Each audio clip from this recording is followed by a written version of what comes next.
This screencast is the United States of America reading for 7th grade social studies. Background: land and climate. The United States stretches across the central portion of North America and includes Alaska in the far northwest and the Hawaiian Islands in the Pacific Ocean. It covers 3,794,100 square miles. Because of its size and location, the United States has a variety of geographical features and climates: imposing mountains, vast deserts, wide canyons, extensive coasts, subtropical forests, wetlands, prairies, rolling hills, and tundra are all part of the country's diversity. Beyond the beaches and mountains of California, the Rocky Mountains in the west give way to a vast central plain, which merges with the rolling hills and low mountains of the east. Hawaii's rugged volcanic topography is lush and green year-around. Alaska has a varied landscape, with towering mountains, broad valleys, and glaciers. Climates throughout the country are as varied as the terrain, ranging from subtropical in southern regions to Arctic in the north. East of the Mississippi River, the climate is generally more humid, while western areas are more arid. Natural disasters like droughts, floods, earthquakes, hurricanes, tornadoes, and severe winter storms affect various regions. Natural resources include coal, copper, lead, uranium, bauxite, gold, silver, petroleum, natural gas, and timber. History. North America's history before Europeans arrived is not completely known, but the original inhabitants came from diverse groups, many of which had advanced civilizations, extensive farming operations, and established trade routes. With the European explorers came foreign diseases, which killed many of the native population. From the 17th century on, Native Americans were displaced by European settlers, who came for riches, territory, and religious freedom. Between 1607 and 1730, 13 British colonies were established on the East Coast. The American Revolution led to independence from Britain and a loose confederation of states. A constitution was created, which established a system of government, balanced the rights of states and federal government, and protected free speech and other civil liberties. Explorers and pioneers headed west and settled large areas of land. The United States acquired territory from France, Mexico, Russia, and Spain throughout the 19th century, expanding its borders from the Atlantic to the Pacific. In 1861, Civil War broke out between the Union States in the North and the Confederate States in the South over issues of states' rights, economics, and slavery. Under President Abraham Lincoln, Union forces were victorious in 1865. Slavery was abolished and the Union was restored, although it took many years for the nation to heal from the conflict. Legal discrimination, based on race, continued until the civil rights movement of the 1950s, and the 1960s prompted counter-legislation. In the late 19th and early 20th centuries, immigration boomed, the economy grew substantially, and government policy focused on finding world markets. Initially wary of involvement in government affairs, the United States provided troops towards the end of World War I, which ended in 1918. By 1942, the United States was a major combatant in World War II and emerged after the war as the strongest economic and military power in the world.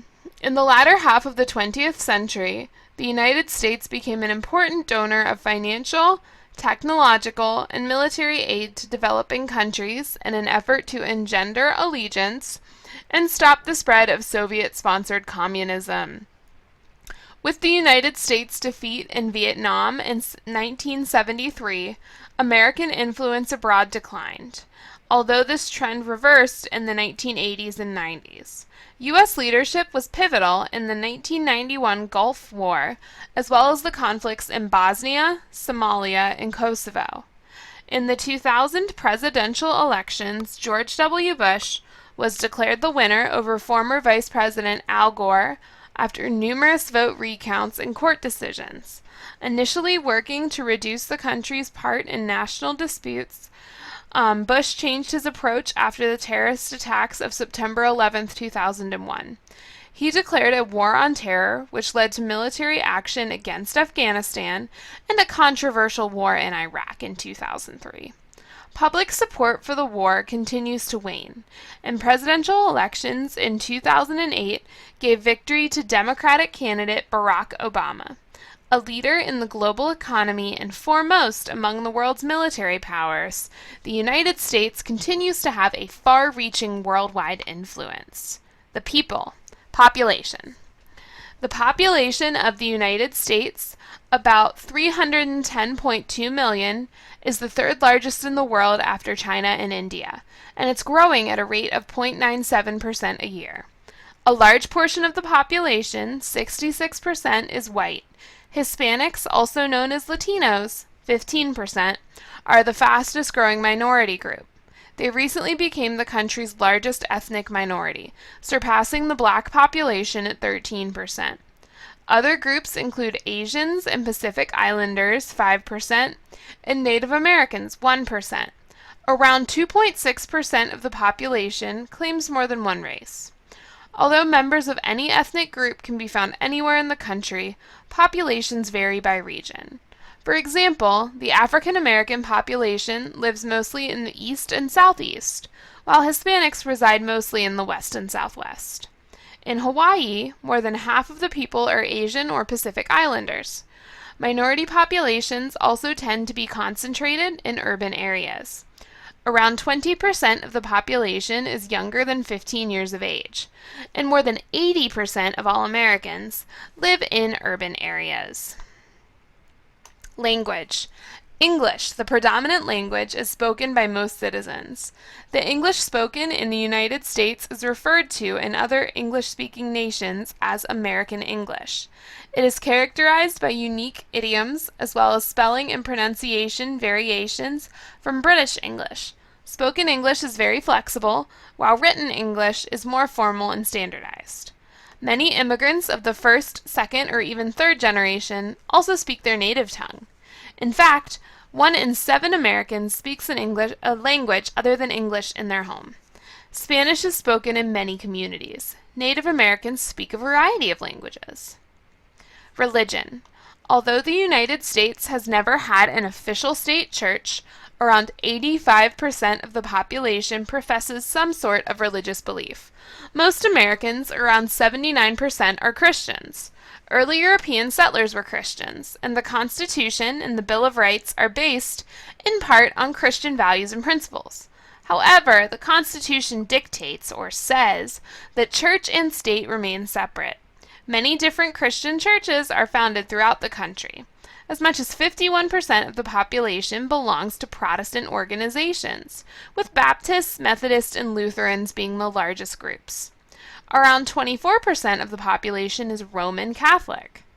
Other Christian denominations account for another 3 to 5%. There are also large numbers of Jews, 1 to 2%, Muslims, 1%, Buddhists, and other religions. Between 40 and 45% of Americans attend religious services weekly.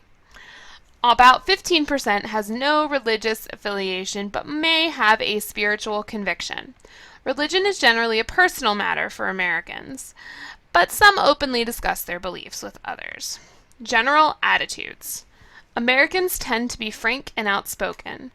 People voice their opinions and share their views on a variety of subjects. There are few subjects they won't discuss. Of course, there are exceptions, and religious values may keep some from discussing certain issues. Those who aren't close friends avoid extremely personal questions. Americans value innovation, independence, industry, and integrity. They enjoy a good sense of humor, including sarcasm. Most people have the ability to laugh at themselves as well as others. Even though Americans may criticize their government, most are patriotic and believe the United States is one of the greatest countries in the world. People in the United States consider their country to be a guardian of democracy and freedom. They strongly value their freedom and independence. as a nation and as individuals. Individualism, as opposed to conformity, is often cited as an American characteristic. Even when working as a team, Americans usually think in terms of individuals blending their efforts rather than a group working as one. Personal appearance.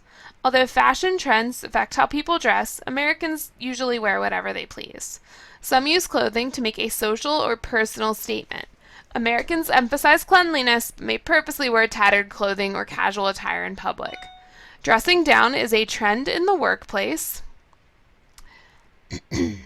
Still, suits for men and pantsuits, dresses or skirts for women are standard attire in many offices. Formal clothing is worn for certain social occasions. Appearance is important to the individual American. Customs and courtesies. Greetings. Both men and women usually smile and shake hands when greeting. The American handshake is usually firm. Good friends and relatives may embrace when they meet, especially after a long absence. In casual situations, people may wave rather than shake hands. Friends also wave at each other from a distance. Americans may greet strangers on the street by saying hello or good morning, although they may pass without any greeting. Among young people, casual verbal greetings or hand-slapping gestures are common. Except in formal situations, people who are acquainted generally address one another by a given name, combining a title, Ms., Mr., or Doctor, for example, with a family name shows respect. When greeting someone for the first time, Americans say nice to meet you. A simple hello or hi is common. Regional variations exist, like aloha in Hawaii. Friends often greet each other with how are you and respond fine thanks. Americans usually do not expect any further answer to that question. Gestures. When conversing, Americans usually stand around 2 feet away from each other. However, they may spontaneously touch one another on the arm or shoulder during conversation. Members of the opposite sex often hold hands or show affection in public. To point, a person extends the index finger. One beckons by waving all fingers, or the index finger with the palm facing up. Direct eye contact is not needed for the duration of a conversation, but moments of eye contact are essential to ensure one is sincere. In an informal setting, it's not polite for people to prop their feet on chairs, sit with poor posture, place the ankle of one leg on the knee of another, cross legs at the knee, more common for women, or if one is wearing pants, to sit with legs spread apart. It is not uncommon for people to toss items to friends. Winking to children is a gesture of friendliness. When adults wink, it usually means they think someone is joking. Visiting. Although Americans are informal, they generally are conscious of time. Appointments are expected to begin promptly. Guests are invited to a home for dinner should arrive on time because the meal is often served first. Hospitality takes many forms. A formal dinner is served on fine dishes, an outdoor barbecue with paper plates, or a leisurely visit with beverages only or no refreshments. Hosts generally want guests to feel at ease, sit where they like, and enjoy themselves. It's not unusual for either guests or hosts to agree on a reasonable limit of time if the schedules are pressing. Guests aren't expected to bring gifts, but a small token like wine or flowers might be appreciated. Hosts inviting close friends to dinner may ask them to bring a food item served with the meal. Americans like socializing. They gather in small and large groups for nearly any occasion, and they enjoy talking, watching television or a movie, eating, and relaxing together. I'll continue this reading in the next YouTube video. This ends the first one.